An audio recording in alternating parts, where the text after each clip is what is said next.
শুভ সন্ধ্যা সবাইকে। আশা করি সবাই ভালো আছেন এবং সুস্থ আছেন। স্থাপত্য কথন আয়োজিত আজকের এই সেমিনারে আপনাদের সবাইকে স্বাগতম। আমি আপনাদের সাথে আছি Israt Jahan Ananya, department of architecture, MIST, এবং আমার সাথে আছে ঋতিক চক্রবর্তী, কো হোস্ট হিসেবে। আমরা ইতিমধ্যে জেনেছি যে গত 20 জুলাই তারিখে ভারত আয়োজিত সুন্দরবনের শীর্ষক একটি আন্তর্জাতিক ডিজাইন প্রতিযোগিতা অনুষ্ঠিত হয়েছে, যেখানে ভারত এবং বাংলাদেশ সহ প্রায় 293টি দল অংশগ্রহণ করেছে। এবং আমাদের Chattogram university of engineering and technology, CUET varsity একটি দল সেখানে সেকেন্ড রানার আপ হয়েছে, এবং যেটি একই সাথে আমাদের জন্য গর্বের বিষয় এবং আমাদের মতো স্থাপত্য বিভাগের স্টুডেন্টদের জন্য অনুপ্রেরণার বিষয়। এবং আমি আমার দর্শকদের জানাচ্ছি যে এই বিজয়ী দলটি, চুয়েট ভার্সিটির বিজয়ী দলটি আজকে আমাদের সাথে অতিথি হিসেবে আছেন। আমরা তাদের সাথে গল্প, আড্ডা এবং তাদের প্রজেক্ট সম্পর্কে অনেক কিছু জানবো। আশা করি সেমিনার শেষে যারা স্থাপত্য বিভাগের শিক্ষার্থী আছি, যারা স্টুডিও প্রজেক্ট নিয়ে খুবই ব্যস্ততায় থাকে এবং এইসব আন্তর্জাতিক এবং জাতীয় পর্যায়ে প্রতিযোগিতাগুলোতে অংশগ্রহণ করার সময় পাই না, আশা করি এই সেমিনার শেষে আমরা কিছুটা উদ্বুদ্ধ হব এবং আমাদের অতিথিদের মতো আমরাও আসলে এসব প্ল্যাটফর্মে অংশগ্রহণ করে নতুন গল্প তৈরি করব। সেই কারণে আমি আমার দর্শকদের বলছি, আপনারা শেষ পর্যন্ত আমাদের সাথে থাকবেন এবং আপনাদের যা বলার আছে বা যা জানার আছে আমাদের ফেসবুক কমেন্ট বক্সে অবশ্যই জানাবেন। এবার তাহলে আমরা অতিথির কাছে চলে যাই। ভাইয়া, আপুরা, আপনারা কেমন আছেন? জি, আমরা ভালো আছি। আমি রাহাত, জয়েন্ট আর্কিটেকচার ডিপার্টমেন্ট থেকে এবার পাস করেছি। তো এখন পর্যন্ত কোথাও জয়েন করিনি, কিন্তু এখন আপাতত ঢাকাতে আছি। আর নিলয়? আমি অনিরুদ্ধ। আমি হচ্ছে থিসিস ব্যাচ, চুয়েটের থিসিস ব্যাচ 1-4 ব্যাচের। আমি তো এখন স্টুডেন্ট অবস্থায় আটকে আছি করোনার কারণে। দেখা যাক কবে করতে পারি এর থেকে। আপু? আমি ঐশী। আমি এই বছরই পাশ করলাম রাহাতের সাথে, একই সাথে 1-3 ব্যাচ, চুয়েট আর্কিটেকচার। তো এখনো করোনার কারণে কোথাও এখনো ঢোকা হয়নি আর কি, আপাতত এই আর কি। ধন্যবাদ আপনাদের। আজকে আমাদের সেমিনারে আপনাদের সবাইকে খুবই স্বাগতম, এবং আপনাদের তিনজনকে আমাদের স্থাপত্য কথন থেকে আপনাদের স্বাগতম জানাচ্ছি। আশা করি আজকে আমরা একটি সুন্দর সময় আড্ডা আলোচনার মাধ্যমে পার করব। আমরা তাহলে আসলে আমাদের আলোচনায় ঢুকে যাই। প্রথমেই যে কথাটা আসি, যে সুন্দরবাড়ি এই প্রতিযোগিতার আসলে বিষয়বস্তুটা কি ছিল, মানে আপনাদের আসলে ডিজাইন করার যে বিষয়বস্তুটা ছিল সেটা নিয়ে যদি কেউ একজন বলতেন। আপু বলেন, আপনাকে দিয়ে শুরু করি তাহলে। আচ্ছা, কম্পিটিশনটার ব্রিফ ছিল যেটা, সেখান থেকে আমরা জানতে পারি যে মানে রিসেন্টলি ঘটে যাওয়া সাইক্লোন আমফানে যে এফেক্টেড হয় এরিয়াগুলো, তো ম্যাক্সিমাম আসলে ইন্ডিয়ার এরিয়া ছিল। তো ওই এরিয়াগুলোর জন্য যারা ক্ষতিগ্রস্ত পরিবার, তাদের জন্য একটা বাসা বাড়ি ডিজাইন করা, যেটা হচ্ছে যে ফিউচারে যে আমাদের সাইক্লোন বা এরকম ডিজাস্টার গুলো, ওদের ওখানে যে ফ্লাড আসে, সাইক্লোন হয়, এই টাইপের ডিজাস্টার গুলোকে মানে প্রতিরোধ করতে পারে। তো এটাই ছিল কম্পিটিশনের মেইন ব্রিফটা। সাথে ওরা যেহেতু ফাইন্যান্সিয়াল কন্ডিশন ওদের একটু খারাপ, তো এই কারণে হচ্ছে বাড়িটা অবশ্যই এফোর্ডেবল হতে হবে। আরো কিছু কন্ডিশন ছিল, সুন্দরবনে যেহেতু একটা স্ট্রাকচার তৈরি হচ্ছে, তো এটা সাস্টেনেবল হতে হবে। এই টাইপের কিছু কন্ডিশন ছিল আর কি ব্রিফে। তো সেখান থেকে আমরা কাজ শুরু করি, ডিজাইনের আমরা ঢুকি আর কি। আচ্ছা, ধন্যবাদ আপু। আসলে মানে আপনাদের এই যাত্রাটা কিভাবে শুরু হয়, মানে এই যাত্রাটা আসলে কিভাবে আপনারা এই প্রতিযোগিতার সাথে সংযুক্ত হলেন, কিংবা আসলে কে প্রথম পদক্ষেপ নিলেন যে এই যে চলো আমরা এই প্রতিযোগিতায় মানে অংশগ্রহণ করি, এই পদক্ষেপটা আসলে কার ছিল আপনাদের মধ্যে? রাহাত ভাইয়া বলেন। সেই পদক্ষেপ আমার নেওয়ার কোনো প্রশ্নই ওঠে না।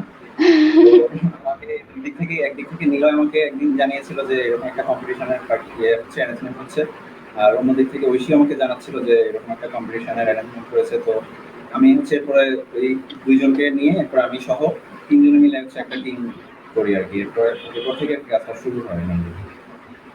আচ্ছা, তাহলে আসলে মানে আপনি হচ্ছে গিয়ে দুজনকে যুক্ত করে নতুন টিম গঠন করলেন।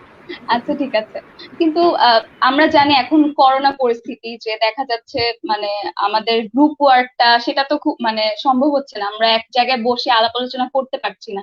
তো নিশ্চয়ই এটাও, এই গ্রুপ যেহেতু এটা গ্রুপ প্রজেক্ট ছিল, আপনাদের এটাও একটা চ্যালেঞ্জিং ছিল যে একই সাথে বসে এটা নিয়ে মানে কিভাবে ডিসকাশন, কিভাবে প্রবলেম সলভিং যে পার্টটা, তো সেটা আসলে আপনারা কিভাবে করেছেন, গ্রুপের যে কমিউনিকেশনটা আসলে কিভাবে হয়েছে আপনাদের? নিলয় ভাইয়া বলেন, আপনার কাছ থেকে শুনি। এখন যেহেতু করোনার সময় চলতেছে, আমাদের তো আসলে ওইভাবে মিট করাটা ডিফিকাল্ট। আর এমনি তো আমরা থাকি তিনজন তিন প্রান্তে, আমাদের আসলে মিট করার তেমন পসিবিলিটি নেই। তো আলটিমেটলি দেখা গেছে যে আমাদের অনলাইন বেসড আর কি পুরো জিনিসটা করা হয়েছে। তো প্রথম দিকে আমাদের হাতে সময় ছিল মোটামুটি 15 দিনের মতো।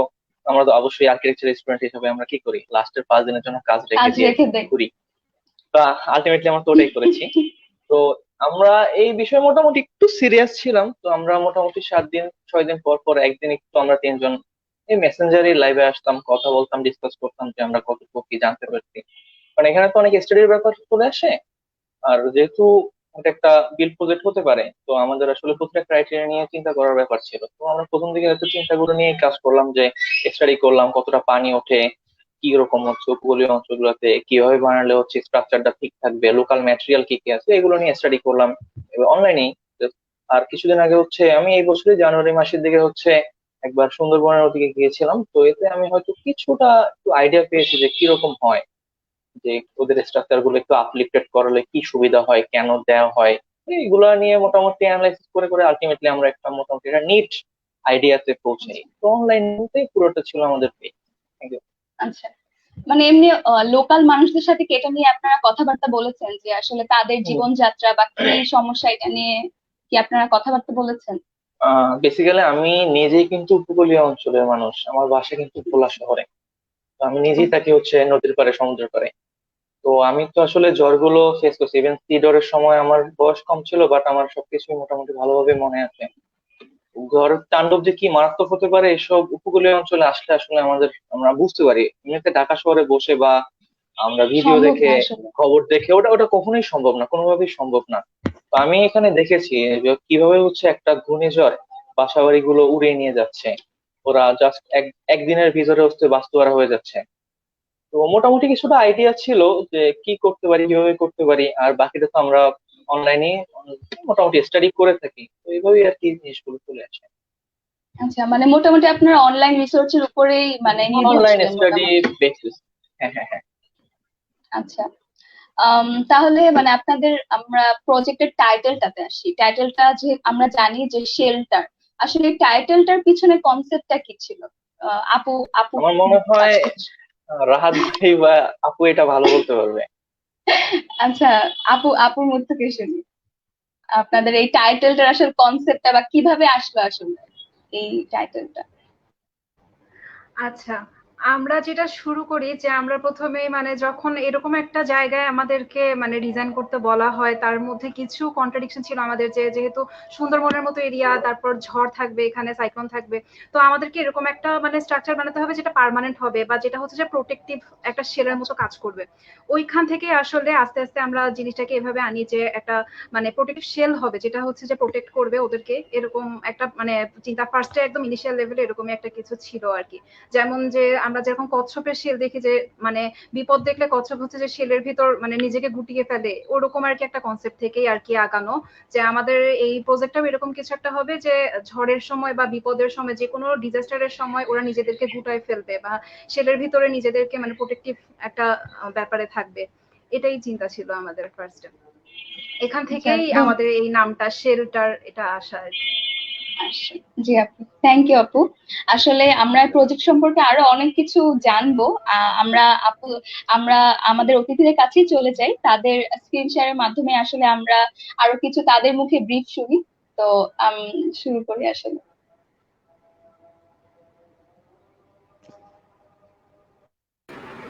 জি, আমি আসলে আমি শীট, আমাদের শীট গুলো একটু দেখাই আর কি। যদিও শীটের মানে গ্রাফিক্যাল প্রেজেন্টেশন খুব একটা ভালো না।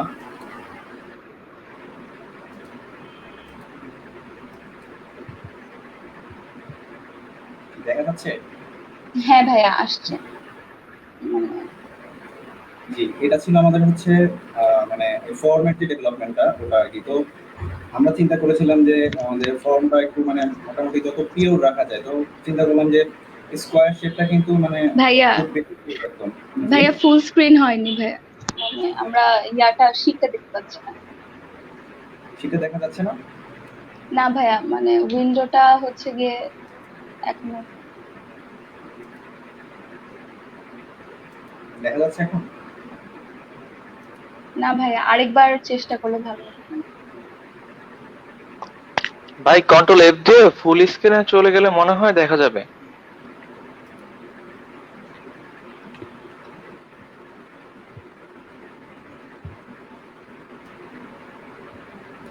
জি, দেখা যাচ্ছে না এখনো।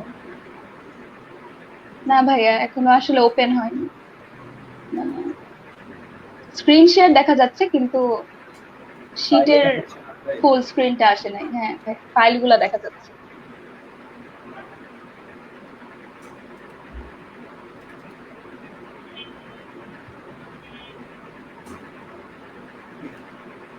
এগুলো তো ইমেজ ফাইল, তো আমি তো ওপেন করতেছি, এটা দেখা যাবে না কেন এটা করতে? হ্যাঁ, স্ক্রিন শেয়ারটা অফ করে আবার একটু ট্রাই করে দেখতে পারেন। আচ্ছা, আপনারা কথা কন্টিনিউ করেন অন্য ব্যাপারে, আমি এটা একটু দেখতেছি। আচ্ছা ঠিক আছে ভাইয়া, সমস্যা নেই, আমরা আসলে অন্য প্রসঙ্গে চলছাই। আচ্ছা, আপনারা এই কম্পিটিশনের বিষয়টা যখন জানলেন, মানে তারপরে তো ডিজাইন আসলে পেজটা শুরু হয়, তো মানে তখন আসলে প্রথম মানে কোন জিনিসটা আসলে মাথায় রেখে ডিজাইনটা শুরু করেন আপনারা, মানে মানে একটা কনসেপ্ট থাকে বা একটা, মানে কোন ইন্সপিরেশনটা থেকে আসলে আপনারা ডিজাইনের মানে শুরুটা করেন? নিলয় ভাইয়ের কাছ থেকে শুনি। আচ্ছা আমি বলি, যখন একটা প্রজেক্ট আমাদের হাতে আসে বা আমরা যখন স্টুডিও প্রজেক্ট করি তখন হচ্ছে আমরা মেইনলি কি চিন্তা করি? আসলে আমরা কি চিন্তা করি? আসলে আমরা চিন্তা করি হচ্ছে কিভাবে প্রজেক্টটা কমপ্লিট করব, শেষ করবো, জমা দেবো, শেষ। বেসিক্যালি যখন একটা বাস্তব প্রজেক্ট করতে হয় তখন ওইভাবে করলে হয় না, তখন আমাদের চিন্তা করতে হয় যে আমি ওই প্রজেক্টটাতে যে লোকটা থাকবে ওই লোকটা যদি আমি হই তাহলে আমার কি কি ফ্যাসিলিটি প্রয়োজন, আমি কি কি ফ্যাসিলিটি নিয়ে কাজ করলে আমি ওই বিল্ডিংটাতে কমফোর্টলি থাকতে পারবো। তো আমি মেইনলি যখনই কোনো কাজ করি বা আমরা যখন কাজ করি তখন হচ্ছে এই জিনিস চিন্তায় মাথায় থাকে যে আমি নিজে থাকবো, আমি সব ফ্যাসিলিটি খুঁজে বের করব যে আমি কি পেলে সবচেয়ে বেটার হয়। আমি যদি এখন একটা উপকূলীয় মানুষের কথা বলি যে আমি সেই লোকটা, তো আমার প্রথমে কি দেখতে হবে? আর্থিক কন্ডিশন ঠিক আছে কিনা, আমার লোকাল ম্যাটেরিয়াল গুলা কি কি আছে, আমি কত কম খরচে জিনিসটা বানাতে পারছি, আবার একই সাথে আমার দেখতে হবে যে ঝড়ের সময় আমি কি আশ্রয় নিতে পারছি কি পারছি না, আবার কি আমাকে সাইক্লোন শেল্টারে দৌড়তে হবে কিনা ঝড়ের সময়। সবগুলো জিনিসগুলো নিয়ে যখন এই সুন্দরবনী প্রজেক্টটা আসে, সুন্দরবনের মেইন উদ্দেশ্য কিন্তু ছিল যে একটা আবাসস্থল তৈরি করা, এমন একটা আবাসস্থল যেখানে মানুষটা যে কোনো ঝড় হোক বা টর্নেডো হোক যাই হোক না কেন সে যেন একটু আশ্রয় নিতে পারে, তাকে যেন বারবার দৌড়ে 1000 মাইল দূরে গিয়ে সাইক্লোন শেল্টারে আশ্রয় নিতে না হয়। এইসব ক্ষেত্রে অনেক বড় বড় সমস্যা দেখা দেয় কি, তাদের হয়তো দেখা গেছে গৃহপালিত কিছু পশু থাকে, গরু, ছাগল, মুরগি, কবুতর। তো ওই পশুগুলোকে সবসময় ঝড়ের সময় নিয়ে যাওয়া সম্ভব হয় না। আমি এমন মানুষ দেখেছি যারা উপকূলীয় অঞ্চলে বাস করে, আমি নিজে সাইক্লোন শেল্টার যে নেওয়ার জন্য স্বেচ্ছাসেবকের কাজ করেছিলাম, তো তখন দেখি যে একটা মানুষ নিজে বলতেছে আমার গরুটা যদি মারা যায় আমার বেঁচে থেকে লাভ কি, ওই গরুটা থেকে যা ইনকাম হয় ওটা দিয়ে আমার পরিবার বাঁচে, আমি গরুটাও নিয়ে যেতে পারবো না, আমিও যাবো না, এমন হয়। তো আমরা ওইভাবেই শুরুটা করি যে আমরা কিভাবে হচ্ছে সবগুলো ফ্যাসিলিটি অ্যাড করতে একটা বিল্ডিং কিভাবে ডিজাইন করা যায়। তো এইভাবে আসলে জিনিসটা শুরু হয়েছিল। মনে হয় বাকিটা আচ্ছা শুরুটা কিভাবে করছিল ওটা রাজ ভাই মনে হয় আমার থেকে একটু বেটার বলতে পারবে। আচ্ছা, আমরা রাহাত ভাইয়ের কাছ থেকে আরেকটু শুনি। ভাই আপনি বলুন, শুরুটা আসলে কিভাবে হলো? সেটা আসলে প্রজেক্টের ব্রিফটা তো, ওদের ব্রিফটা অনেক রিচ ছিল আর কি। ব্রিফে মোটামুটি কম বেশি মানে যেগুলো জিনিস আমাদের দরকার ডিজাইন করতে, ওগুলো কিন্তু আসলে ব্রিফই দেওয়া ছিল, যে রিকোয়ারমেন্টগুলো খুব স্পেসিফাই করা ছিল, মানে আমাদের উপর সবকিছু ছেড়ে দেয়নি। তো ওরা হচ্ছে আমাদের কিন্তু বলে দিছে যে এটা এরকম থাকতে হবে, ওটা ওরকম থাকতে হবে। তো ওদের জিওগ্রাফিটা কিরকম মোটামুটি তার উপর একটা ব্রিফ দেওয়া হয়েছে। তারপরে হচ্ছে ওদের ল্যান্ডস্কেপ কিরকম বা সাইটে কি কি ডিফিকাল্টিস থাকতে পারে, যেমন হচ্ছে বাঘ আসে, বাঘের জন্য হচ্ছে আমাদেরকে যে চার সাইডে যে বাউন্ডারি ওয়াল দিতে হবে বা এই ধরনের কিছু দিতে হবে, বা হচ্ছে ওদের ফার্স্টে হচ্ছে রাস্তা, তারপরে ঘর, তারপরে পুকুর, তারপরে ধান ক্ষেত। ওদের যে ব্যাপারগুলোর যে সিকোয়েন্সটা, এই সিকোয়েন্সটা কিন্তু ওরা বলে দিয়েছে শুরুতেই। তো যে কারণে হচ্ছে আমাদের ডিজাইন করতে কিন্তু অনেক সুবিধা হয়েছে। তো এরপরে হচ্ছে আমরা যখন ডিজাইন শুরু করি, তো আমরা কিন্তু হচ্ছে একদম মানে পিওর জিনিস থেকে শুরু করি। আমার স্ক্রিনশট মনে হয় এখন শেয়ার হবে, আশা করি।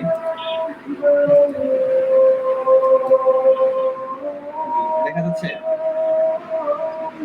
হ্যাঁ ভাইয়া মানে হ্যাঁ ভাইয়া এখন এসেছে। জি। এখানে কিন্তু দেখা যাচ্ছে যে আচ্ছা আমি ইয়ে থেকে এক সেকেন্ড।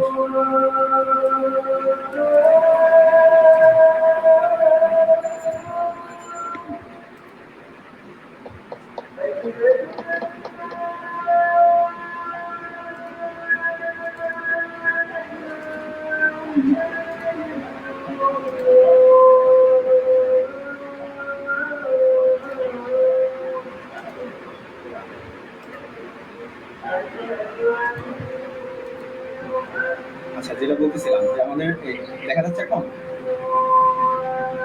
হ্যাঁ ভাইয়া দেখা যাচ্ছে।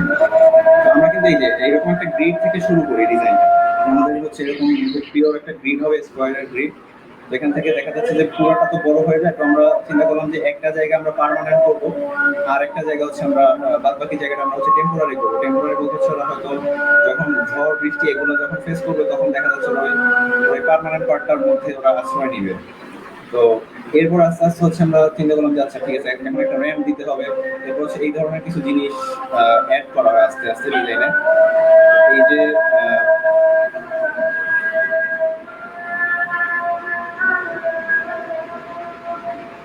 এই যে র্যাম্পটা দেখা যাচ্ছে, এই র্যাম্পটা কিন্তু র্যাম্প না, সরি, স্টেয়ার। তো এই স্টেয়ারটা কিন্তু নর্মাল স্টেয়ারের রেশিওতে করা না, এটা হচ্ছে 1:5 রেশিওতে করা। যেটা দিয়ে হচ্ছে কেটেল বা হচ্ছে যে মানে গরু বা এই ধরনের যে পশু প্রাণী যারা যেগুলো হচ্ছে পালন করে, ওগুলা যাতে হচ্ছে এই সিঁড়ি ইউজ করে উঠতে পারে, যে যখন হচ্ছে ঝড় বৃষ্টি হবে বা হচ্ছে কোনো সাইক্লোন বা ঘূর্ণিঝড় হবে, তখন যাতে ওদের গবাদি পশুগুলোকে ওরা যাতে নিয়ে এই ভিতরের একটা স্পেসে যাতে ওরা হচ্ছে ওগুলাকে অ্যাটলিস্ট 1 রাত 2 রাতের জন্য হলেও যাতে ওরা এখানে ভিতরে আশ্রয় দিতে পারে, ওদেরকে এরকম একটা ব্যবস্থা করা হয়েছে। তো এটা গেল। এরপর হচ্ছে আপনার এই যে তারপরে এই যে ওদের যে এই সাইড গুলার যে ওপেনিং গুলা, এগুলা কিন্তু পুরোটা খোলা যায়। তো বাসের উপর আমি ঠ্যাক দিয়ে রাখতেছি, কিন্তু আবার হচ্ছে আমি চাইলে এটা বন্ধ করে দিতে পারতেছি। আবার হচ্ছে এটার ভিতরে কিন্তু আরেকটা আবার উইন্ডো রাখা হয়েছে, যাতে কিছু বন্ধ অবস্থায় যাতে ছোট জানালাটা যাতে আবার খোলা যায়। ঠিক আছে, এই ধরনের কিছু ফ্লেক্সিবিলিটি রাখা হয়েছে ওদের জন্য। তারপরে হচ্ছে এই যে যেমন বাইরের যে আউটডোর যে জায়গাটা,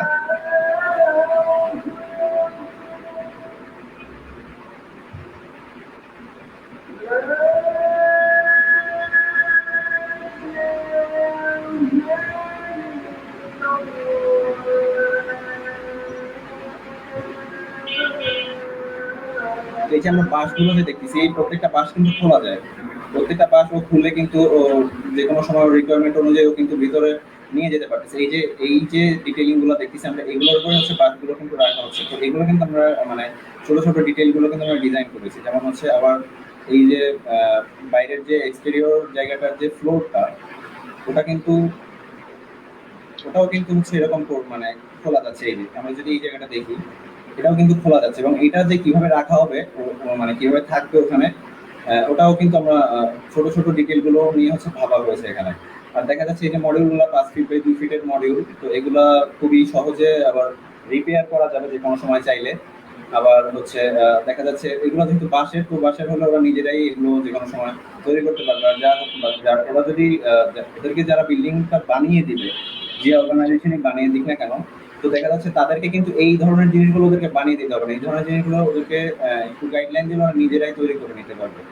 তো এটাও কিন্তু খরচ কমানোর একটা বিশেষ দিক ছিল।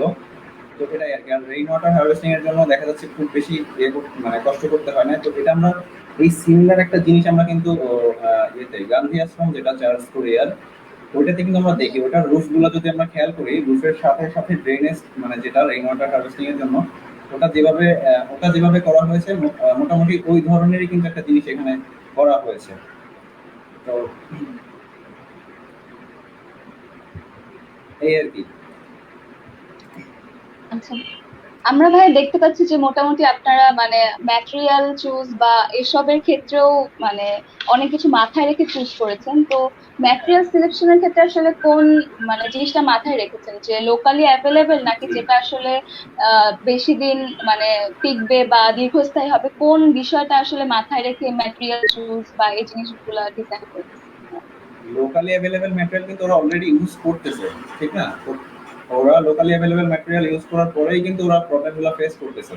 দেখা যাচ্ছে ওগুলার হয়তো মানে খুব ভালোভাবে ওরা ইউজ করতে পারতেছে না, এদের এটা হতে পারে। আর না হয় ওই লোকালি অ্যাভেলেবেল যে ম্যাটেরিয়ালগুলো আছে ওগুলোর স্ট্রেংথই হয়তো অত বেশি না, যে হচ্ছে দেখা যাচ্ছে বাঁশের যদি পুরা একটা বাড়ি হয়, হয়তো ওটা একটা সাইক্লোন বা ঘূর্ণিঝড়কে হ্যান্ডেল করার মতো নাও হতে পারে, ঠিক না? তো সেক্ষেত্রে আমাকে মিনিমাম একটা স্ট্রাকচার, যেটা আমরা দেখিয়েছি যে পার্মানেন্ট, যেটাকে আমরা বলছি যে পার্টটুকু পার্মানেন্ট বা শেল, ওই পার্টটুকু অ্যাটলিস্ট কিন্তু আমার ওখানে আমরা বাঁশ টাস এগুলো ইউজ করি না। ওখানে কিন্তু মোরালেস আরো বেশি পার্মানেন্ট যে জিনিসগুলো, যেমন ব্রিক বা হচ্ছে কনক্রিট, এই ধরনের জিনিসগুলো ইউজ করেছে। যদি খরচ একটু বাড়েও আমার, জিনিসটা কিন্তু মোর পার্মানেন্ট হচ্ছে। তো আমাদের টার্গেট ছিল এটাই আর কি। লোকাল ম্যাটেরিয়ালের দিকে আমরা গিয়েছি, তবে ওটা আমরা খুব বেশি যেতে পারিনি, যেহেতু আমাদের মেইন টার্গেট ছিল হচ্ছে মানে বিল্ডিংটা সার্ভাইভ করতে হবে। তো একটা ঝড় বৃষ্টি আসলে তো সার্ভাইভ করতে হবে বিল্ডিংটা, তাই না? আমি লোকাল ম্যাটেরিয়াল ইউজ করলাম, তারপর যদি বিল্ডিংটা সার্ভাইভ না করে ঝড়ে, তাহলে তো আসলে এই বিল্ডিংটার কোনো দাম নেই, তাই না? তো দিন শেষে আসলে পার্মানেন্ট যদি হয়, ওটাই হচ্ছে আমার মেইন টার্গেট ছিল আর কি আমাদের। আচ্ছা, ধন্যবাদ ভাইয়া। আম, আসলে আপনাদের প্রেজেন্টেশনে মানে প্রেজেন্টেশন আসলে বেশি সময় দিয়েছেন আপনারা নাকি ডিজাইন সলভিং আসলে মানে কোন ফেজটা আপনাদের বেশি টাইম দিতে হয়েছে? অবশ্যই আপু ডিজাইন, আমরা আপু প্রেজেন্টেশনের সময় পাইনি। আচ্ছা, বেশি বলো। আচ্ছা, হ্যাঁ আপুর কাছ থেকে শুনি। আমি আসলে কোশ্চেনটা শুনিনি, আরেকবার যদি বলো তাহলে ভালো হয়। মানে আপনাদের এই ডিজাইন সলভিং এর ফেজে বেশি টাইম দিয়েছেন নাকি প্রেজেন্টেশন রেন্ডারে এই মানে ফেজটাতে বেশি টাইম দিয়েছেন? কোন অংশটা বেশি সময় দিয়ে? প্রেজেন্টেশনের প্রেজেন্টেশনের টাইমটা বলবো, আমরা একদম লাস্ট মোমেন্টে এটা করা। আমাদের পুরো মানে ম্যাক্সিমাম টাইম বলতে পুরাটা টাইমই হচ্ছে যে আমাদের ডিজাইনেই দেয়া। তুমি মানে প্রেজেন্টেশন দেখলেই আসলে বোঝা যাচ্ছে আমাদের প্রেজেন্টেশন মানে খুব একটা মানে আহামরি প্রেজেন্টেশন হয়নি, কারণ আমরা টাইম দিই নেই, আসলে সেরকম টাইম আমরা দিতে পারিনি এটাতে। আমাদের ম্যাক্সিমাম টাইম একদম মানে ডিজাইন প্রসেস বা চিন্তাধারা এগুলাতেই ছিল। স্টাডি ফেজে অনেক টাইম দিয়েছি আমরা, আর হচ্ছে যে ডিজাইন করার ফেজটাতে আচ্ছা, টাইম দিয়েছি জি আমরা বেশি। থ্যাংক ইউ আপু। আসলে মানে এরকম মানে ডিজাইন কম্পিটিশন গুলাতে মানে আমাদের দেখা যায় কি যে আমরা মানে আমাদের স্টুডিও প্রজেক্টের প্রেসার এত থাকে যে আমরা অনেক সময় মানে শুনি যে আচ্ছা একটা একটা কম্পিটিশন আসছে হবে, বাট দেখা যায় তখন আমাদের ডিজাইন একটা প্রজেক্ট পড়ে যায় বা টাইম হয় না। অনেক সময় আমরা মানে ইচ্ছাও থাকে না। তো আসলে আপনাদের মানে আপনারা কি এর আগে মানে এরকম প্রজেক্টের মাঝে বা এরকম কি মানে কোনো কম্পিটিশনে পার্টিসিপেট করেছেন বা মানে চেষ্টা করেছেন হয়তো, বা ডিজাইনের কারণে হয়তো করতে পারেনি, এরকম কি আগে আপনাদের সাথে হয়েছে? নীলয় ভাইয়ের কাছ থেকে শুনি। আসলে আমাদের তো স্টুডিওর প্রেশার তো মারাত্মক, এটা আসলে অন্য মানুষ বুঝবে না, আর্কিটেকচার স্টুডেন্ট যারা আছে তারাই হয়তো শুধুমাত্র জি বুঝতে ভাইয়া। পারবে। তো দেখা গেছে যে একটা কম্পিটিশন আছে, কম্পিটিশনের জমা জন্য 1 মাস সময় আছে। তা আমার জমা যে 1 মাস পর ওই দিনই হবে না তার কোনো নিশ্চয়তা কিন্তু নাই। এটা কোনো সেটাই। নিশ্চয়তা না থাকার কারণে দেখা গেছে যে অনেক সময়, হ্যাঁ আমার এমন হয়েছে যে আমার কম্পিটিশনের যেদিন জমা শনিবার জমা, আবার রবিবার দিন আমার হচ্ছে একটা হয়তো প্রিলি আছে, বড় প্রিলি আছে। তো ওইসব কারণে দেখা গেছে যে আমরা স্টুডিওর ওই প্রেশারের কারণে আমরা এদিকে আর মাথাটা কাটাই না, আমরা একটা কোনো রকম করে জমা দিয়ে দিয়ে আর কি দায় সারি। কারণ আমরা জানি যে একটা প্রজেক্ট অ্যাড করা, পোর্টফোলিওতে অ্যাড করা, এটা খুবই ইম্পর্টেন্ট যে আমরা একটা কম্পিটিশনে অ্যাটেন্ড করেছি। তো জিতি না জিতি ওটা কিন্তু মেজর ফ্যাক্ট না, ফ্যাক্ট হচ্ছে আমি অ্যাটেন্ড করেছি, নতুন কিছু শিখেছি। কিছুদিন আগে একটা কম্পিটিশন ছিল টিনি হাউস ডিজাইন, এটা কোন দেশের আমার ঠিক খেয়াল করছি না। তো তখন হচ্ছে ওই আমি কম্পিটিশনে দিতে পারিনি, কারণ হচ্ছে ওটা ছিল হচ্ছে আমার প্রজেক্টের জমার সময়। তো এই যে ছোট ছোট প্রজেক্ট গুলো থেকে কিন্তু আমরা অনেক কিছু শিখতে পারি, অনেক অনেক নিখুঁত জিনিসপত্র শেখা আছে, যেমন এই প্রজেক্টটা থেকে অনেক কিছু শেখার আছে, তো এগুলো আমরা বাস্তব জীবনে অ্যাপ্লাই করতে পারি।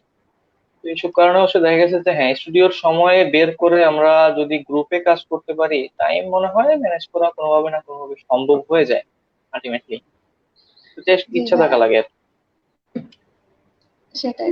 ধন্যবাদ ভাইয়া। আসলে আমি দর্শকদের বলবো যে আমরা আসলে সেমিনার শেষে মানে জিনিসটা আসলে রিয়েলাইজ করা উচিত যে আমাদের আসলে মানে আমাদের প্রতিনিয়ত ডিজাইন প্রজেক্ট এসবের মাঝেও আসলে এরকম ছোট ছোট কম্পিটিশনের জন্য আসলে সময় বের করা উচিত। একই সাথে এটা আমাদের স্থাপত্য শিক্ষার্থীদের জন্য একটা মানে একটা এক্সপিরিয়েন্স হবে, যেটা আসলে আমাদের জন্য খুবই দরকার।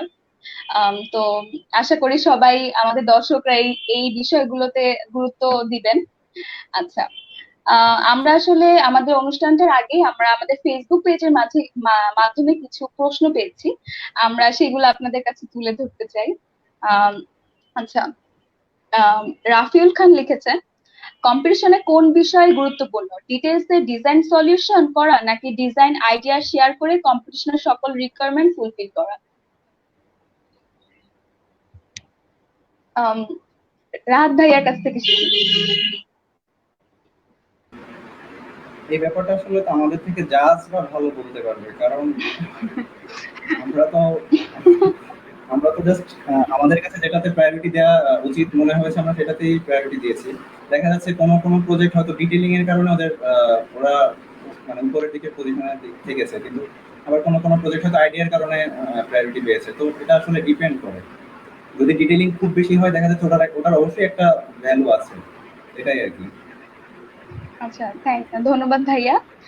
আরেকটা প্রশ্নে আসি। আহ, আহ, সাইফ নেওয়াজ সানি প্রশ্ন করেছেন, এই প্রতিযোগিতার খোঁজ কিংবা সার্কুলার কিভাবে পাওয়া যায়, মানে কিভাবে এসব প্রতিযোগিতার সাথে যুক্ত হওয়া যায়? আপুর কাছ থেকে শুনি। এটা কিন্তু আসলে আমরা যখন মানে আর্কিটেকচার স্টুডেন্ট হলে আমরা দেখা যায় যে বিভিন্ন গ্রুপ বা পেজ অনেক কিছুর সাথে আমরা ফেসবুকে সোশ্যাল মিডিয়ার মাধ্যমে আমরা কানেক্ট থাকি। তো যে কোনো কম্পিটিশন যখন লঞ্চ হয় না, তখন দেখা যায় যে এরকম মানে কোনো গ্রুপে বা ডিপার্টমেন্ট থেকেও, যে কোনো ডিপার্টমেন্ট থেকেও দেখা যায় যে অনেক পাবলিশ করা হয়। তো একটু চোখ কান খোলা রাখলে বা একটু খোঁজ রাখলেই আসলে এগুলার পাওয়া যায়, খোঁজ পাওয়া যায়। আর মানে যদি ইচ্ছা থাকে তাহলে আসলে মানে এই টাইপের জিনিসগুলোতে সার্চ করলে এমনিতেই আসলে খোঁজ পাওয়া যায় আমার মনে হয়। জি, থ্যাংক ইউ আপু। আর আমরা আরেকটা প্রশ্নে যাই। ঋতিক চক্রবর্তী করেছে, কম্পিটিশনে জয়েন করতে ভার্সিটি থেকে আপনারা কোনো হেল্প পেয়েছেন কিনা? নিলয় ভাইয়ের কাছে যাই। কম্পিটিশনে কি করতে আবার একটু যদি বলা যায় তো, ভার্সিটির কম্পিটিশন, সাপোর্ট।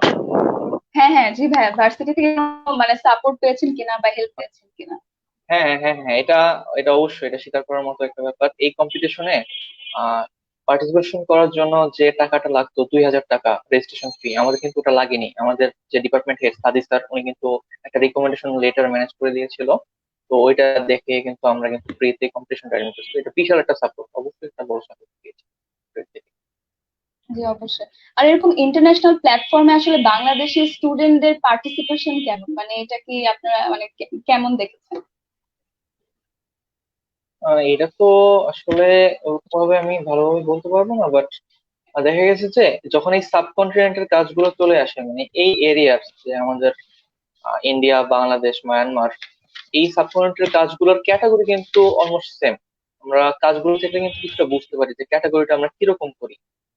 তো বাইরের যে কাজগুলো, ধরেন অস্ট্রেলিয়া কিংবা হচ্ছে আমেরিকার যে কাজগুলো, ওদের ম্যাটেরিয়াল চুজ হতে শুরু করে ফ্যাসাদের যে ম্যাটেরিয়ালটা ইউজ করবে, তারপর হচ্ছে যে ব্লক গুলো ইউজ করবে, ওগুলো সব হচ্ছে ওদের দেখা গেছে কিছু জিনিসপত্র আছে, ওরা ওগুলাই সবসময় করে এএসি ব্লক এগুলো কিছু ইউজ করে। কিন্তু বাংলাদেশের সাবকন্টিনেন্টে যখন আমরা ইউজ করি, তখন আমরা কিছু জিনিসপত্র নিয়ে কাজ করি। এখন বর্তমানে খুব এক্সপোজ ব্রিক নিয়ে কাজ হয়, তারপর কনক্রিট নিয়ে কাজ হয়। যখনই এই সাবকন্টিনেন্টের কোনো কম্পিটিশন, ইন্টারন্যাশনাল কম্পিটিশন আসে, তখন দেখা গেছে যে বাংলাদেশ থেকে এটার বেশ ভালো পরিমাণ একটা রেসপন্স দেখা যায় এবং তারা বেশ ভালো কাজ করে এইসব কাজে। আমি কিছুদিন আগে একটা কম্পিটিশন দেখেছিলাম এরকম, এরকমই একটা ল্যান্ডস্কেপ প্রজেক্টের কাজ, এটাও ইন্ডিয়ারই একটা প্রজেক্টের। তো ওইখানেও দেখা গেছে যে আমাদের সাবকন্টিনেন্ট যে শেড শ্যাডো নিয়ে কাজ করা, রোদ কোন অ্যাঙ্গেলে পড়বে, আমাদের কতটা গরম লাগবে, কিভাবে হচ্ছে আমি রোডটা তৈরি করবো, ইন্টারেস্টিং করে। তো এগুলোতে বেশ ভালো রেসপন্স বাংলাদেশ থেকে পাওয়া যাচ্ছে। জি ভাইয়া, ধন্যবাদ ভাইয়া। জি ভাই, আসলে মানে আমাদের সবারই স্থাপত্য বিভাগের স্টুডেন্টদের আসলে এসব প্রতিযোগিতা অংশগ্রহণ করা উচিত, নিজেদেরও আসলে অনেক মানে আমাদের এক্সপিরিয়েন্স হবে। তাছাড়া আমাদের মধ্যে দেখা যায় আন্তর্জাতিক প্রতিযোগিতা অংশগ্রহণে একটা ভীতি দেখা যায়, যে মনে হয় যে এতজনের মাঝে হব কিনা, কি দরকার, দিব কিনা, এরকম আসলে আমাদের মাঝে ভীতি জন্মায়। তো যার কারণে হয় যে অনেক সময় দেওয়া হয় না। তো এই ব্যাপার কাটানোর জন্য আসলে কি করা উচিত বলে মনে করেন? রাহাত ভাইয়ের কাছ থেকে শুনি। আমি ফার্স্ট একটু বলি যে আমার কাছে এই কম্পিটিশনটা কিন্তু আসলে ইন্টারন্যাশনাল কম্পিটিশন মনে হয়নি ফার্স্টে, কারণ হচ্ছে কাজটা ছিল সুন্দরবন নিয়ে, তো সুন্দরবন তো আমাদেরই, তাই না, আমাদেরও। জি। তো যে কারণে মানে জিনিসটা ফার্স্টে যখন আমরা দেখেছি কিন্তু মনে হচ্ছে যে না ঠিক আছে, এটা তো আমাদের, যেহেতু আর সুন্দরবনে আমি আমি যাইনি, ছোটবেলায় গিয়েছিলাম আর কি, তো উপকূলীয় এলাকার বলতে গেলে আর কি, তো এই যে আমাদের বরিশাল টরিশাল এগুলো তো উপকূলীয় এলাকা, তো আমার মনে হয়েছিল যে না ঠিক আছে, এটা পারা যাবে। তো আমার কাছেও মানে ওইটা মনে হয়নি যে দেখা যাচ্ছে বাইরের কিছু অন্যান্য ইন্টারন্যাশনাল কিছু কম্পিটিশন আছে যেগুলো আসলে বোঝাই যায় না, যে আসলে দেখা যাচ্ছে ওদের কনটেক্সট জানি না, ওদের ক্লাইমেট কেমন বা ওদের মানে বাড়ি ঘরের প্যাটার্ন কেমন, না জেনে হয়তো কম্পিটিশনে নামতে হয়। বাট এখানে কিন্তু জিনিসটা আগে থেকেই অনেকটা ফ্রেন্ডলি ছিল, যে আসলে কি ধরনের ব্যাপার হবে, মানে কি ধরনের বাড়ি ঘর হতে পারে, বা কিরকম কি আমাদের ক্লাইমেট ওয়েদার এগুলো সম্পর্কে কিন্তু আমাদের আগে থেকেই কিন্তু একটা মানে নলেজ ছিল, যে কারণে হচ্ছে আমরা সাহসটা পেয়েছিলাম আর কি।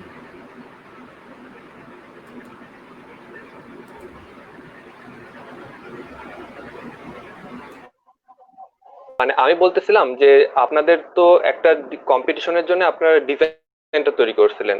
তো আমি বলতে চাচ্ছি যে আপনারা ওই প্রতিকূল পরিবেশের উপর নির্ভর করে, যে প্রতিকূল পরিবেশে আমাদের একটা ডিজাইন করতে হবে, এটার উপর ভিত্তি করে আপনারা ডিজাইনটা করছিলেন, নাকি যে আমাদের একটা কম্পিটিশন আছে, তো কম্পিটিশনে আমাদের একটা ডিজাইন করা দরকার, এটার উপর নির্ভর করে আপনারা এই ডিজাইনটা তৈরি করছিলেন প্রথমে?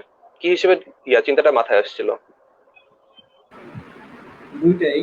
কারণ হচ্ছে কম্পিটিশন না থাকলে তো আমরা ডিজাইনই করতে পারতাম না, হয়তো করতামই না, কোনোদিনও হয়তো আমি সুন্দরবনে কোনো বাড়ি ডিজাইন করতাম না। তো আদৌ কম্পিটিশনটা ছিল একটা প্ল্যাটফর্ম আর কি, যেটা আমাদেরকে এরকম একটা সিচুয়েশনে ডিজাইন করার একটা হ্যাঁ, স্কোপ তৈরি করছে এখন আমাদের। হ্যাঁ, জি, ধন্যবাদ ভাইয়া। আসলে ইন্টারনেট সমস্যা হচ্ছে, আমি খুবই দুঃখিত আপনাদের কাছে।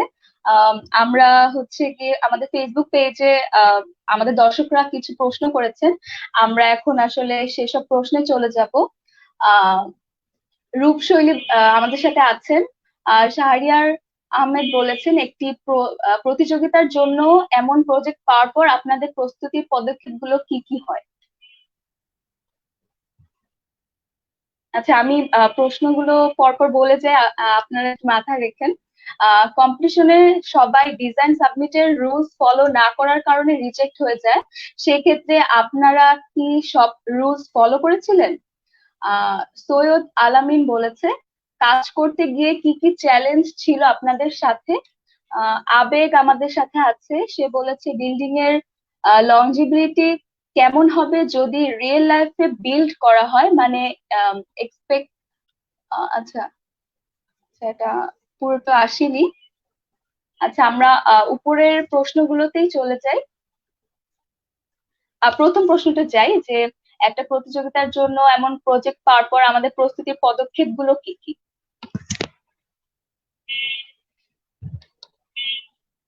রাহাত ভাইয়ের কাছ থেকে শুনি।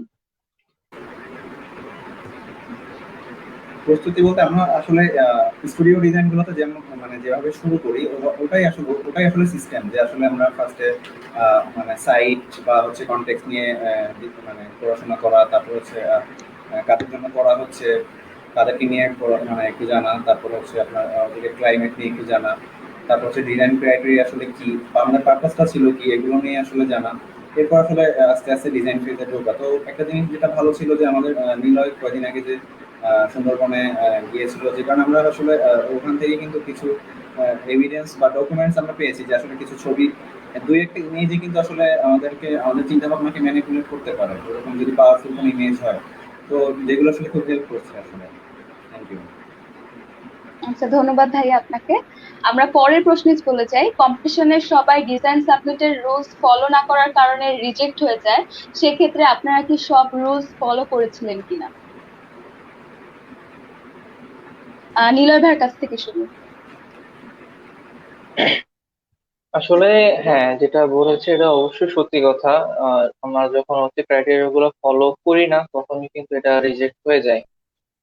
তো এখানে আমাদের যে ক্রাইটেরিয়া গুলো দিয়ে দেওয়া হচ্ছে সুন্দরবনী কম্পিটিশনের জন্য, তো আমরা চেষ্টা করেছি অলমোস্ট 99% ওটা ফলো করার জন্য, কারণ তারা স্পেস হচ্ছে স্পেস কতখানি দিলে ভালো হয় তাদের জন্য, আউটডোর স্পেস কয়টা লাগবে, ক্যাটেল শেড কয়টা লাগবে, তারপর হচ্ছে ওদের যে স্কোয়ার ফিট, কত স্কোয়ার ফিটের ভিতরে করতে পারলে ভালো হয়, কত টাকার ভিতরে করতে পারলে ভালো হয়, সবকিছু মোটামুটি কিন্তু ওদের ডকুমেন্টস এর ভিতরে একদম ডিটেল দেওয়া ছিল, সবকিছু দেওয়া ছিল এবং আমরা চেষ্টা করছি প্রত্যেকটা জিনিস একদম ধরে ধরে সলভ করার। তো আলটিমেটলি দেখা গেছে যে হ্যাঁ মোটামুটি হয়তো আমরা সফলতার কাছাকাছি যেতে পেরেছি। আচ্ছা, অবশ্যই এটা ইম্পর্টেন্ট আমাদের জন্য। মানে অনেক সময় দেখা যায় যে এত কিছু মেনশন থাকলে আসলে আমাদের ডিজাইনের ফ্রিডমটা হচ্ছে গিয়ে অনেকটা আটকে যায়, দেখা যায় আমরা আহ, অনেক সময় ফ্রিলি ডিজাইন করতে পারি না, কারণ অনেকগুলো আমাদের ক্রাইটেরিয়া আছে, অনেকগুলো জিনিসগুলো আমাদের মাথায় রেখে কাজ করতে হয়। তো এইসব জিনিস কি আপনারা ফেস করেছেন যে হয়তো একটা জিনিস করতে চাচ্ছে না, এই রুলস বা এই কনসিডারেশনের কারণে সেটা করতে পারছে না, এরকম প্রবলেম গুলা কি ফেস করেছেন কিনা? আপু, আপনার কাছ থেকে শুনি। আচ্ছা, তো আমাদের এখানে আসলে ব্রিফে অনেক ডিটেইলে ছিল যে মানে ফাংশন গুলা বা কয়টা রুম হবে, সেগুলোর স্কোয়ার ফিট কত হবে, ক্রাইটেরিয়া গুলো সবই দেয়া ছিল ব্রিফে।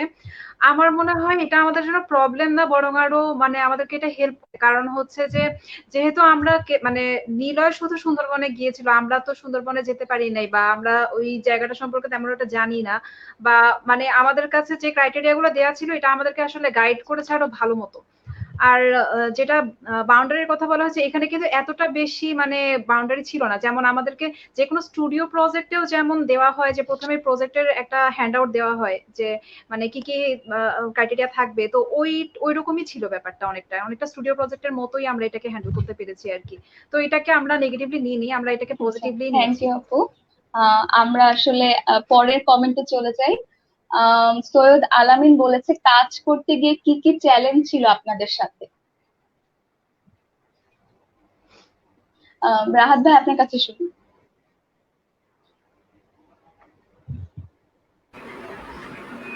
মানে ফার্স্ট চ্যালেঞ্জ হচ্ছে আমাদের এখানে এই যে ঘূর্ণিঝড় আমফান নিয়ে, যেহেতু মানে আমফানের পরপর মানে পরপর যখন এই ক্ষতিগ্রস্ত যে হয়েছে এই জায়গাগুলো সুন্দরবনের, তো এইটা নিয়ে যেহেতু কম্পিটিশনটা, তো ফার্স্ট চ্যালেঞ্জ কিন্তু ওইটাই যে নেক্সট যখন কোনো ঘূর্ণিঝড় বা সাইক্লোন আসবে, তো এই বিল্ডিংটা যাতে ওইটা অ্যাটলিস্ট সার্ভাইভ করতে পারে, মানে তখন যাতে এই বিল্ডিংটা ভেঙে না যায় ওই আগের বিল্ডিং গুলোর মতো, ওদের আগে যে বিল্ডিং গুলো ছিল।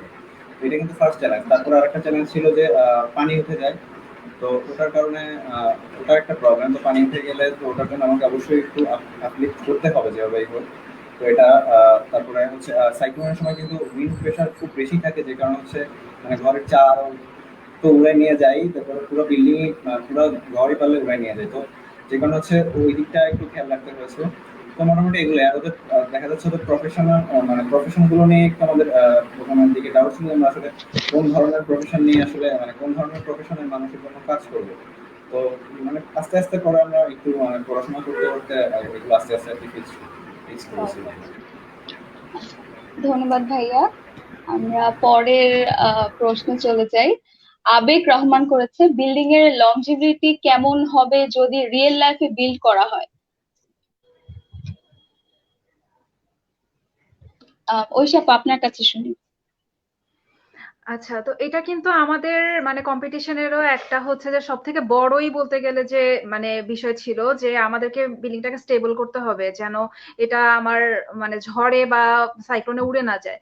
তো আমরা কিন্তু সবার আগে এটাকে এই ক্রাইটেরিয়াকে সবার আগে মাথায় রেখেছিলাম যে এটা হচ্ছে যে যেন এমন কিছু হয় যেটাকে মানে ওদেরকে ইভেন ঝড়ের সময়ও এখান থেকে বের হয়ে শেল্টারে যে মানে সাইক্লোন শেল্টার গুলো যেগুলো ওগুলোতে না যেতে হয়। তো আমরা যেহেতু মানে কনক্রিট ব্রিকের একটা স্ট্রাকচার কম্বিনেশন, তো আমার মনে হয় এটা লঞ্জিভিটিটা অনেক বেটারই হবে একটা মানে লোকাল ম্যাটেরিয়ালে তৈরি মানে বাড়ি বা অন্য কোনো ম্যাটেরিয়ালে তৈরি বাড়ির থেকে। এটাই আর কি। আচ্ছা, আর যেহেতু মানে এটার কনস্ট্রাকশনে লোকাল ম্যাটেরিয়াল থেকে একটু বেশি কস্ট লাগবে, তো এটা কি তাদের জন্য মানে এটাতে কোনো সমস্যা হবে কিনা, বা মানে আপনারা কি মনে করছেন এটা কি তারা করতে পারবে কিনা? যেই মানে কস্টটা হবে বিল্ডিং এ, তো সেটা নিয়ে আসলে কি কি মনে করছেন আপনারা? নীলয় ভাইয়ের কাছ থেকে শুনি এই বিষয়ে। এই প্রশ্নটা এর আগেও একবার করা হয়েছিল আগের লাইভে, আমি বলি। তো আমি যখন সুন্দরবনে একটা প্রজেক্ট করব, অবশ্যই আমার মাথায় প্রথম চিন্তা আসবে কি একটা কুঁড়ে ঘর হবে, একটা হ্যাঁ, গোলপাতার ছাউনি হবে, এটা একদম স্বাভাবিক, এটা কন্টেক্সচুয়াল আমরা বলে থাকি। বাট সাস্টেনেবল ওয়ার্ডটা আসলে কিভাবে কাজ করে বলতে এটা না, কন্টেক্সচুয়াল তো সাস্টেনেবিলিটি হতে পারে না। তো যখন আমি প্রথমে এই প্রজেক্টটা শুরু করি তখন অবশ্যই এটা কন্ট্রাডিকশন ছিল যে আমি লোকাল ম্যাটেরিয়াল ইউজ করব, বাঁশ কাঠ খুব অ্যাভেলেবল, গোলপাতা অ্যাভেলেবল, ওটাতে যাব, নাকি আমি একটু কস্ট বাড়িয়ে কনক্রিটে যাব, ব্রিকে যাব। তো প্রথমে আমরা এটা নিয়ে অনেক চিন্তা করি যে আমরা আসলে কি করবো, উপরে ছাদটা কিসের হবে, টালির হবে নাকি ইন্ডাস্ট্রিয়াল শিটের হবে নাকি একদম লোকাল টিনের হবে নাকি খড়ের হবে, কি হবে, কি করলে সবচেয়ে সস্তা হয়। তো আলটিমেটলি কিন্তু আমরা এগুলো চিন্তা করতে করতে করতে লাস্টে এই স্টেজে এসে পৌঁছেছি। এখানে যখন প্রজেক্টটা দেওয়া হয়েছিল তখন কিন্তু ওখানে একবার জন্য উল্লেখ করা হয় নাই যে ম্যাটেরিয়াল কি ইউজ করতে হবে। তো এখানে অনেক অনেক কম্পিটিশন যারা পার্টিসিপেট করেছিল আমি দেখেছি, মানে বলতে গেলে মোটামুটি 85% সব ওরা হচ্ছে লোকাল ম্যাটেরিয়াল ইউজ করেছে, বাঁশ কাঠ এটা দিয়ে দোতলা করেছে, মাটিও ইউজ করেছে কয়েকজন দেখলাম। তো এই বাঁশ কাঠ আমরা কয়দিন চলবে, সর্বোচ্চ 7 থেকে 8 মাস, এরপরে এমনিতে নষ্ট হয়ে যাবে, রিপেয়ার করতে হবে, হ্যাঁ কস্ট কম। কিন্তু ঝড়ের কথা চিন্তা করি, একটা ঝড়ে কিন্তু এই বিল্ডিংটা থাকবে না এবং ওই ঘরটাতে কিন্তু আশ্রয় নিতে পারবে না। আমাদের প্রজেক্টের নাম ছিল শেল্টার, এখানে সে আশ্রয় নেবে, এই শেল্টারের ভিতরে সে আশ্রয় নেবে। তো যখন হচ্ছে আমরা কনক্রিটে চলে গেলাম, তো আমরা যখন একটা মাচার মতো তৈরি করলাম, আপলিফটেড করলাম 8 ফিট, তখন চিন্তা চলে আসলো আমার এখানে একটা ছাদ ঢালাই দিতে হবে, লিটারেলি একটা ছাদ, এটার তো অনেক কষ্ট, এটা কিভাবে কমানো যায়। তখন আবার চিন্তা করা শুরু করলাম তাহলে কি আমি ফ্লোরটা কি একটু কাঠে যাব। তো আমি সুন্দরবনে যখন গেলাম তখন কিছু ছবি তুলেছিলাম, ওই ছবিগুলো যখন ভাইদের সাথে আপুদের সাথে শেয়ার করলাম ওরা দেখলো যে এখানে যে ওয়াকওয়ে গুলো প্রতি 3 মাস 4 মাস পর পর হচ্ছে কাঠগুলোকে চেঞ্জ করতে হয়, কাঠগুলোকে চেঞ্জ করে আবার নতুন কাঠ লাগায়, আবার মাঝখানে কিছু কিছু কাঠ ভাঙা আছে, মানে খুব বেশি দিন ওই আর্দ্রতায় খুব বেশি দিন কাঠ টিকে না। তো আলটিমেটলি কিন্তু আমাকে একটা যদি পার্মানেন্ট স্ট্রাকচারে যেতে পারি তাহলে সবচেয়ে ভালো হয়। তো তারপরে চিন্তা শুরু করলাম যে এটা তো অনেক কষ্ট বেড়ে যাচ্ছে, এখন কি করবো। তখন রাত ভাই একটা আইডিয়া দিল যে আচ্ছা তাইলে আমি কিছু জায়গা পাঁচ করে ওই জায়গা দিয়ে বাঁশের ছোট ছোট কিছু মডিউল ইউজ করি, যে বাঁশগুলো খুব লোকালি অ্যাভেলেবেল হবে ওদের জন্য, খুব সস্তা হবে জিনিসগুলা। বাঁশের একটা আহ জিনিসের উপরে আমরা কিন্তু বসে যে কোনো ধরনের একটা জাল বোনাতে শুরু করতে পারি, জাল বুনতে পারি বা হচ্ছে আমি বেতের জিনিসপত্র বুনতে পারি, যে কোনো কাজ করতে পারি। এবং ঝড়ের সময় বৃষ্টি আসবে, আমি জানি আগামীকালকে বৃষ্টি হবে বা বৃষ্টির ফোঁটা শুরু হয়েছে, আমি এখনই বুঝতে পারলাম যে বৃষ্টির ফোঁটা শুরু হয়েছে, আমি মাচাটা উঠে ছোট ছোট মডিউল খুব হালকা ঘরের ভিতরে নিয়ে গেলাম, ইনডোর স্পেসটাতে নিয়ে গেলাম, একটা মাল্টিপারপাস স্পেস ছিল। আমার বাঁশের রেলিং গুলো, আমার ঝড় আসবে আমি জানি, আমার 2-3 দিন টানা ঝড় হবে, বৃষ্টি হবে, আমি বাঁশের রেলিং গুলো খুলে সুন্দর মতো ঘরে নিয়ে গেলাম, বাসটা পচলো না, আরো অনেক লম্বা সময়ের জন্য আমার বাসটা টেকসই হলো। তো এইভাবে এগুলো চিন্তা করতে করতে আমি দেখলাম যে না আসলে লোকাল ম্যাটেরিয়াল থেকে আমি যদি ইট কনক্রিটে যাই এটা ওদের জন্য হ্যাঁ একটু হয়তো কস্টলি হবে, সেক্ষেত্রে হয়তো ওরা এনজিও গুলো সাহায্য নিতে পারে, কারণ অনেক এনজিও এখন হচ্ছে টাকা দেয় টাকা দেয় অত, এবং যেহেতু এটা সরকারের কাছে এটা একটা প্রপোজালের মতো যাবে, তো সেখান থেকে হয়তো তারা কিছু প্রণোদনার মতো পেতে পারে। তো আলটিমেটলি দেখা গেছে যে এটা একদম ইম্পসিবল কিছু না তাদের জন্য বিল করা, এবং একবার বিল করতে পারলে কিন্তু তারা মোটামুটি 50 বছরের জন্য সেটেল, আর কোনো ঝামেলা কিন্তু তাদের হচ্ছে না। তো আমার মনে হয় এটা মোটামুটি করার মতো একটা প্রজেক্ট। Thank you. জি, জি ভাইয়া, ধন্যবাদ ভাইয়া। আমরা আসলে মানে আপনাদের কনসিডারেশনটা বুঝেছি। সুমাইয়া রহমান বলেছে যেহেতু উপকূলবর্তী অঞ্চল ছিল সেক্ষেত্রে কি কি ম্যাটেরিয়ালস ব্যবহার করেছে। আসলে ম্যাটেরিয়াল নিয়ে অনেক কথা চলে আসছে। আপুর কাছে শুনি, ঐশী আপু।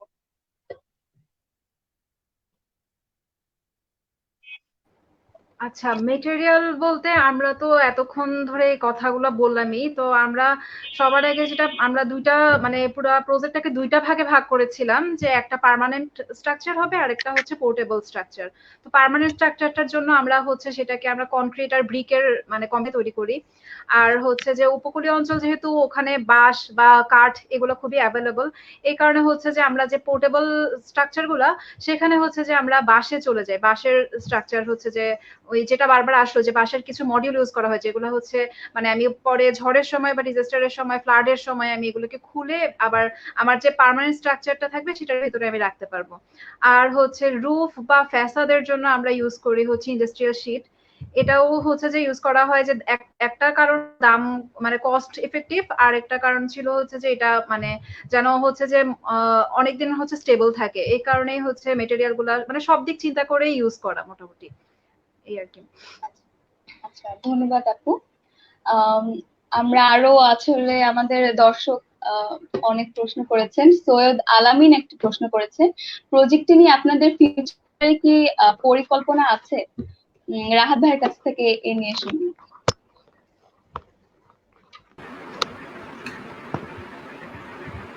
আসলে ফিউচার কোনো পরিকল্পনা নিয়ে ভাবা হয় না এখন পর্যন্ত।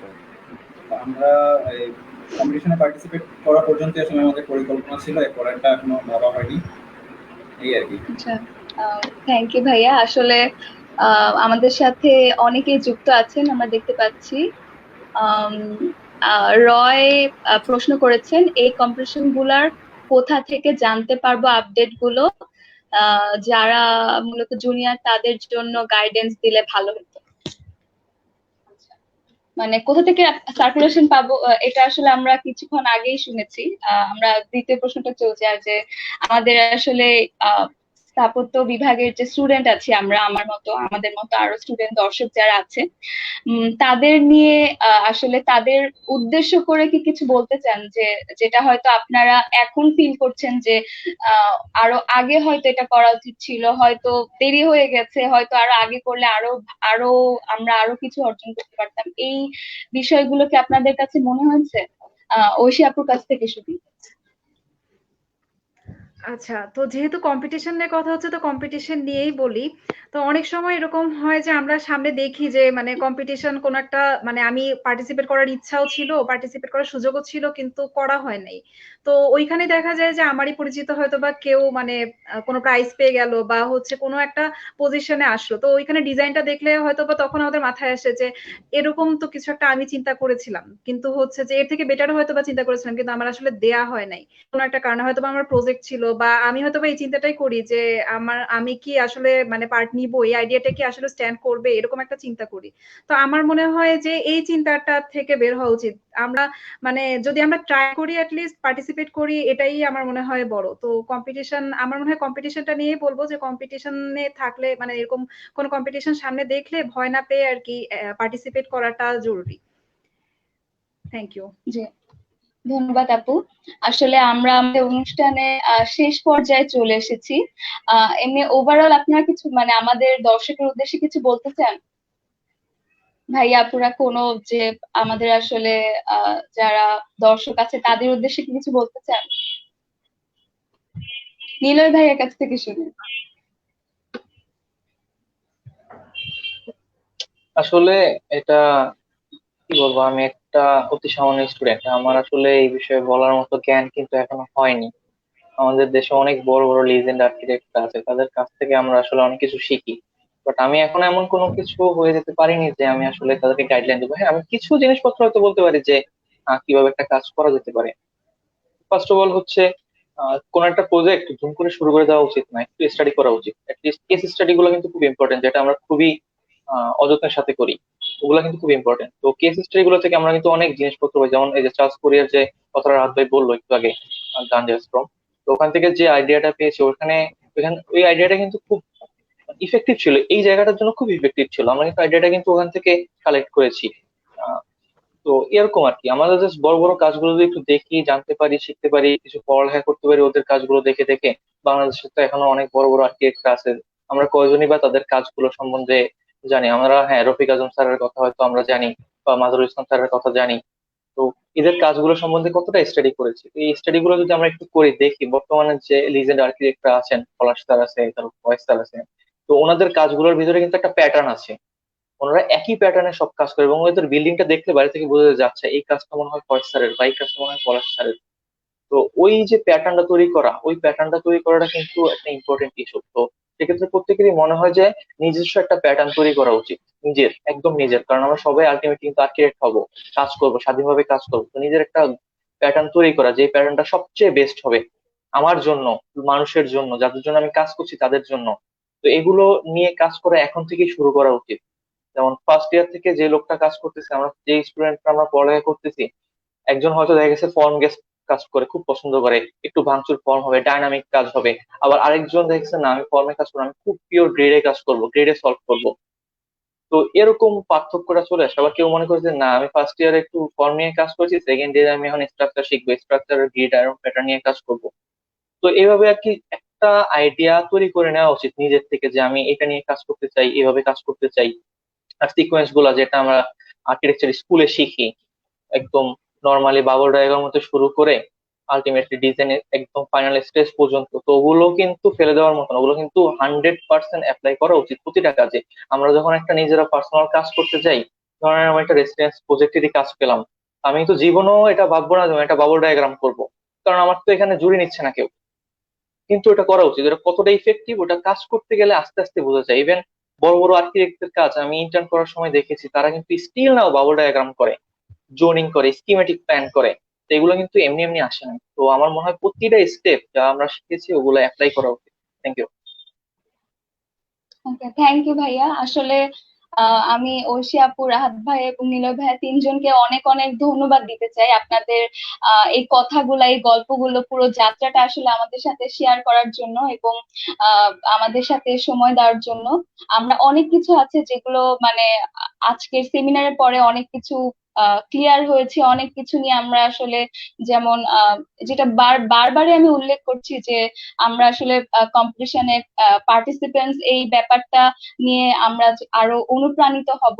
তো আপনাদের তিনজনকে আসলে আমাদের স্থাপত্য কথন থেকেও অনেক ধন্যবাদ এবং আমরা আপনাদের মতো এসব গল্পগুলাই আসলে আমাদের দর্শকদের আরো অনুপ্রাণিত করবে এবং আমাদের দর্শক যারা আছে তাদেরকে আমি ধন্যবাদ জানাবো প্রথম থেকে শেষ পর্যন্ত আমাদের সাথে থাকার জন্য এবং আমাদের কথাগুলা এবং তাদের কথাগুলো আমাদের শেয়ার করার জন্য। আমি আমার কো হোস্ট ঋতিক চক্রবর্তীর কাছে যেতে চাই, ওর কাছ থেকে আমরা কিছু কথা শুনি।